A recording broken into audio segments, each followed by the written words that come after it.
Ako po si Elmer, operator ng Ink Giant DTF1 dito sa Sauyo. Nagamit ito ng 6 na araw na may 266 meters na run.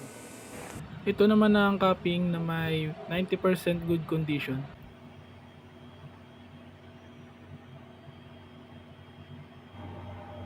Head clean.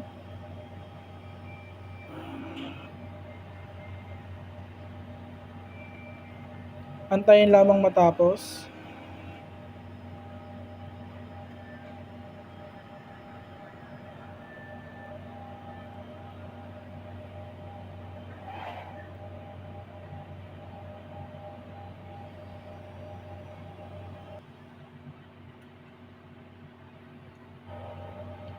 Sunod naman, nozzle check.